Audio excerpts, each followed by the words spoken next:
દાદાની આટલા દિવસ સેવા કરી, કેવો આનંદ આવ્યો? ઘણો બધો આનંદ આવ્યો છે. હવે આવતા વર્ષની રાહ જોઈએ એટલો આનંદ છે. આવતા વર્ષે જલ્દી આવજો.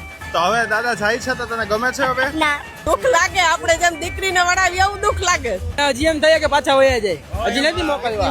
કેટલું અટેચમેન્ટ થઈ ગયું દાદા સાથે? અરે ખૂબ જ રડવું આવે છે. આસ્થા એટલી જોડેલી છે દાદા સાથે જેની કોઈ સીમા જ નથી. ગણપતિ બાપાને મોકલવાનું મન નથી થતું એવું થાય છે. રોજ સવાર સાંજ 2 વખત આરતી થતી હોય, એટલું આપણે રોજ ભોગ લગાવતા હોય, નવી નવી વાનગીઓ બનાવતા હોય ઘરે, અને કાલથી એકદમ સૂનું સૂનું ઘર થઈ જશે એટલે મજા ના આવે. બાપાને એ જ પ્રાર્થના છે કે વેલા નેક્સ્ટ યર આવે અને રીતિ સીધી સહિત લાભશુભ સહિત પધારે. ગણપતિ બાપા મોરયા, મંગલ મૂર્તિ મોરયા, તપેલી માસીરો, ગણપતિ બાપા હીરો.